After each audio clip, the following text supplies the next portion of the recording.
ท่านผู้ชมกับคำว่าสู่ระยะที่2ระยะสนทนาธรรมหัวข้อที่เฮาสนทนาในมื้อนี้เกี่ยวกับโรคภัยไข้เจ็บที่เกิดจากคนเฮาซึ่งจะมีเป็นใดนั้นตอนนี้แม่คนดีจันทจักรอยู่กับรายการของเฮาแล้วสบายดีแม่โดยสบายดีท่านผู้ชมเลยพบกันอีกเช่นเคยเนาะหัวข้อที่เฮาสนทนาในมื้อนี้เนาะเฮาอยากมาล้มเรื่องเกี่ยวกับโรคภัยไข้เจ็บที่เกิดจากคนเฮาเนี่ยมีหยังแดเลยเพราะว่าผ่านมาเนาะเราก็ได้เว้าไปน้อยนึงแล้วแหละเนาะว่าเกี่ยวกับเรื่องพยาธิหรือว่าโรคที่เกิดมีกับคนเฮานี่นะมันพื้นฐานแท้ๆแล้วจะมีพื้นฐานอยู่ประมาณ3อย่างโดยคือเพื่อนนะเอิ้นตามมานะแพทย์แผ่นตะวันออกนะเพื่อนใส่ชื่อว่าปีตะวาตะเสมหะเนาะมันจะมีแบบที่เฮ็ดให้เกิดอยู่ในระบบต่างๆของร่างกายเฮานี้ ปีตะแม่นหยังปีตะแม่นเกี่ยวกับระบบไฟเนาะระบบไฟระบบฮอร์โมนระบบเผาผลาญเนาะระบบย่อยอาหารในสังคมเฮานี่เพราะว่ามันว่าเรื่องไฟเนาะคือถ้าว่าเฮาปรับสมดุลความร้อนอุณหภูมิของเฮาบ่ได้นะมันจะเฮ็ดให้เพิ่นเอิ้นธาตุไฟมันตกหรือว่าธาตุไฟมันมี2อันเนาะคือธาตุไฟนี่มันอาจจะกำเริบเพิ่นเอิ้นว่ามันแห้งโพดเนาะหรือธาตุไฟมันย่อนธาตุไฟกำเริบหั่นน่ะมันก็เฮ็ดให้พวกเฮานี่อาจจะมีความร้อนพึ่งถึงเนาะมันจะเฮ็ดให้พวกเฮาบ่สบายเนาะนี่แหละแล้วถ้าว่าไฟเฮาตกมันก็มีผลเนาะ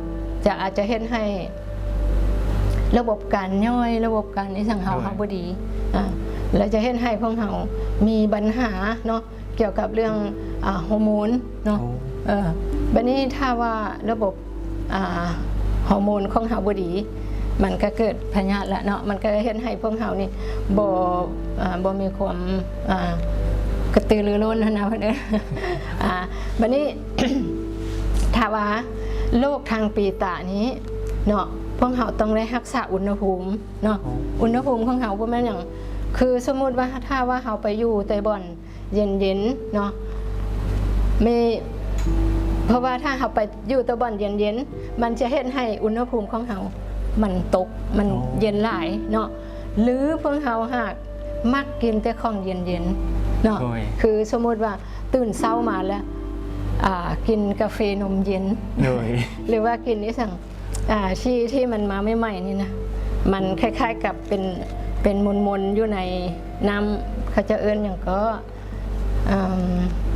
ที่เขาเจ้าสาวนุ่มใส่ใส่แบบว่านะใส่นมแล้วใส่นมใส่อันอย่างเป็นลูกมันนะชาไข่มุกโอ้แม่นชาไข่มุกอันนั้นมันก็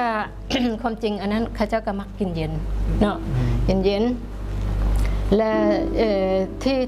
ที่ปัญหามันถ้าว่าเฮากินเย็นเรื่อยๆมันจะเฮ็ดให้อุณหภูมิของกระเพาะของระบบย่อยเฮานี่แหละมันตกถ้าว่าอุณหภูมิของเฮามันตกเนาะมันจะเฮ็ดให้อากาศมีสังความอืดความไม่สั่งมันบ่ย่อยนะอยู่ในท้องเฮานี่นะฉะนั้นแล้วระบบตัวนี้ถ้าว่าธาตุไฟของเฮานี่นะความจริงนี่คือไฟแท้ๆนะเนาะมันก็ต้องการมีอากาศมีอุณหภูมิที่เหมาะสมแล้วก็มีช่องว่างเพื่อให้มันได้เผาไหม้อยู่ใน ความเป็นไฟของมันนั่นแหละแล้ววันนี้ถ้าว่าพวกเฮาต้องได้รักษาเนี่ยอุณหภูมิของเฮาอากาศถ้าว่าเฮาหักอยู่แต่ห้องแอร์เนาะอยู่แต่ห้องแอร์เย็นหลายก็เฮ็ดให้ เรื่องการปรับอุณหภูมิของเฮาบ่ได้ดีฉะนั้นเวลาเฮาอยู่ห้องแอร์บางครั้งเฮาก็บ่ควรเปิดเย็นเกินไปนะจนหนาวนะใช้อุณหภูมิพอดีเนาะอุณหภูมิพอดีเพื่อให้มันสามารถปรับได้เนาะและอาหารก็คือกันเนาะอาหารนี่แม่อย่างเฮาก็ควรกินอาหารที่มันปรับธาตุไฟเฮาได้ถ้าว่ามันไฟมันย่อนหลายมันต่ำหลาย เฮาก็ควรกินพวกอาหารที่มีรสฤทธิ์อุ่นฤทธิ์ร้อนเนาะคือพวกเป็นสมุนไพรเป็นอิสังนั่นแหละเนาะก็จะมี บ้านเฮา พวกข่าพวกขิงพวกอิสังอันน่ะชิงไข่พวกอิสังมันก็เป็นพวกฤทธิ์ร้อนมันจะมาช่วยเนาะและอารมณ์นี่ก็สำคัญเนาะถ้าว่าพวกเฮาอารมณ์เพิ่นเอิ้นอย่างสุ่นเสี่ยว อารมณ์นี่คือว่าสำคัญเลยในการใช้ชีวิตอารมณ์แบบงุนงิดบ่อย่างยุ่งยากบ่อย่างเนาะแม่นให้แม่อธิบายเลยถ้าว่าอารมณ์บ่ดีมันเกิดมาจากอย่างบางครั้งนี่เขาก็อาจจะพักผ่อนบ่เพียงพอเวลาเฮานอนก็บ่ได้เต็มที่ตามที่ร่างกายเขาต้องการบางเทื่อเขาก็ไปนอนเวลาที่ร่างกายบ่สามารถจะเฮ็ดเวียกได้เนาะคือสมมุติอยู่ในเทปที่ผ่านมาเนาะพวกเราได้เว้าเกี่ยวกับเรื่องเวลาของ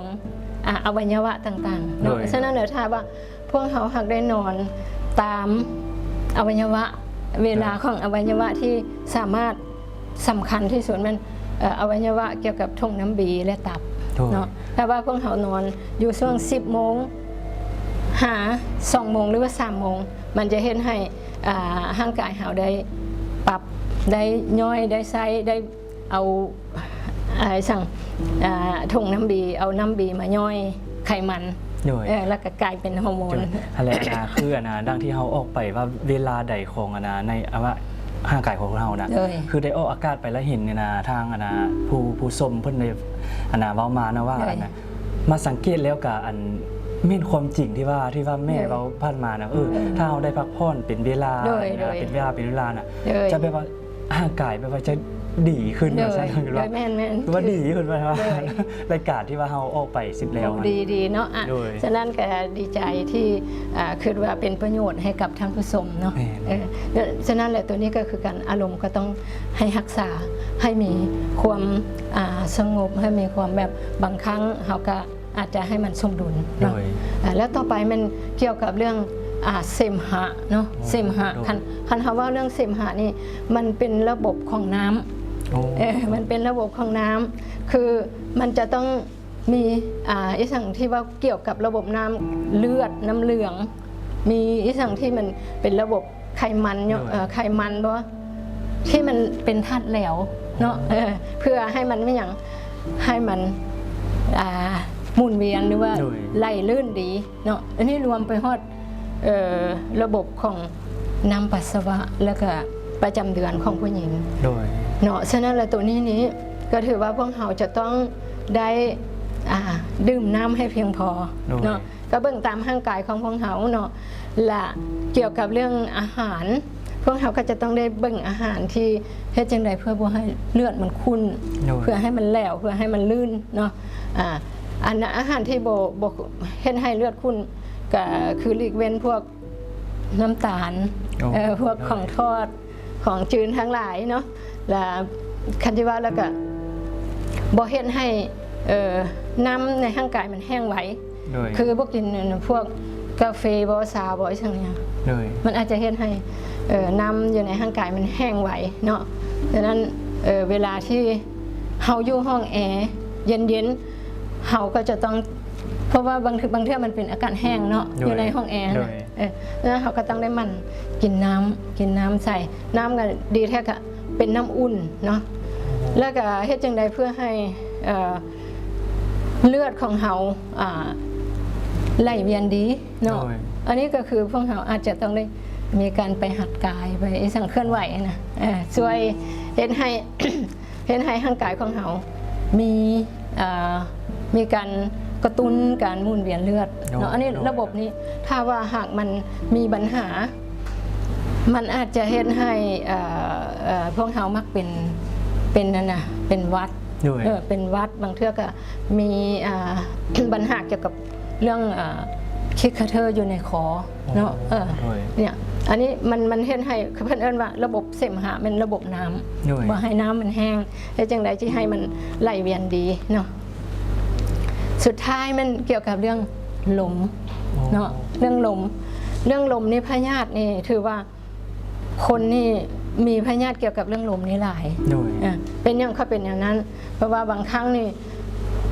มันเฮ็ดให้พวกเขาเนี่ยนะปวดเมื่อยตามบ่าตามข้อตามแขนตามไอ้สั่งปวดเมื่อยไอ้สั่งนั้น โดย เพิ่นเอิ้นระบบลมบ่ดี โอ้ ระบบลมบ่ดี มันจะเฮ็ดให้พวกเขานี่นะเมื่อยเสียบคัดเจ็บเสียดนะเป็นไมเกรนก็แม่น โอ้ ไมเกรนนะ ก็แม่นอันน่ะ ลม ลม ลมมันตีขึ้นถึง โอ้ ลมคือชุดก่อนเนาะ โดย ได้ว่าเรื่องลมนะ โดย ลมมันมีหกกองดิ โดย เนาะคือลมเกี่ยวกับเรื่องเพิ่นเอิ้นอย่างลมอยู่ในลำไส้ลมอยู่ในนอกลำไส้เห็นบ่ โดย ตัวนอกลำไส้แหละมันไปเฮ็ดให้พวกเราบ่สบายปวดเมื่อยอันนั้นอันนี้ โดย เนาะแล้วก็ลมตีขึ้นถึงมาแล้วก็ลมตีลงลุ่มแล้วก็ยังมีลมทั่วกายเนาะ โดย และสุดท้ายมันอย่างมันลมหายใจ โดย ลมหายใจ ตัวนี้นี่ถือว่าเป็นเรื่องสำคัญที่พวกเราจะต้องได้รักษาเนาะ โดย คือแม้แต่หายใจนี่ก็ยังต้องได้ฝึกเนาะ โดย เป็นเอิญนะได้ฝึกให้เฮ็ดจังไดให้หายใจได้คุณภาพเนาะเป็นเอิญว่าต้องหายใจเข้าลึกๆ แล้วก็ปล่อยออกยาวๆและไปซ่องหาบ่อนอากาศโล่งๆอากาศที่มีออกซินะมีออกซิเจน บริสุทธิ์แห่งดีเนาะ โดยและไปออกไปนอกแบบนั้น และก็ฝึกหายใจให้ยาวๆและมันจะเฮ็ดให้เปลี่ยนอากาศอยู่ในปอดเนาะและจะเฮ็ดให้ช่วยให้พวกเราเนี่ยมีออกซิเจนเพื่อไปเลี้ยงเซลล์ต่างๆเนาะฉะนั้นเลยเวลาที่พวกเราเว้าถึงเรื่องลมนี่ถือว่า เวลาที่พวกเรามีลมอยู่ในกระเพาะอยู่ในลำไส้มันจะเฮ็ดให้มีการตีขึ้นถึงเนาะบางครั้งนี่ก็เกิดว่ามีไอ้สั่งก็กดไหลย้อนไอ้สั่งนะลมนั่นแหละมันเกิดจากโรคลมเนาะ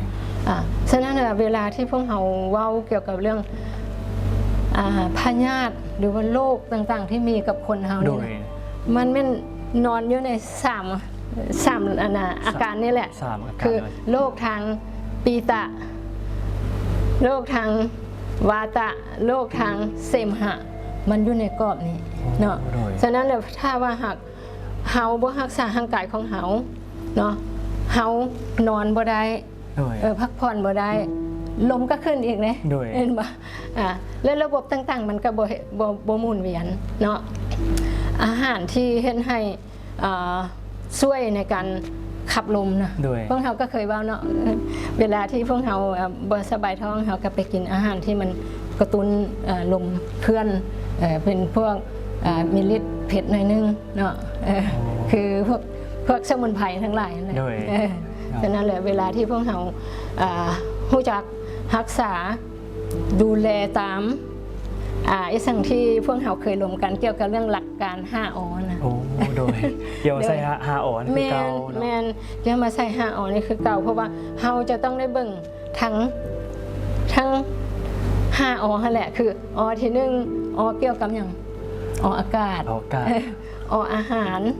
เอาพิษออกนี่เห็นบ่พวกเราถ้าว่าพวกเราหากปล่อยให้ร่างกายของเราระบบ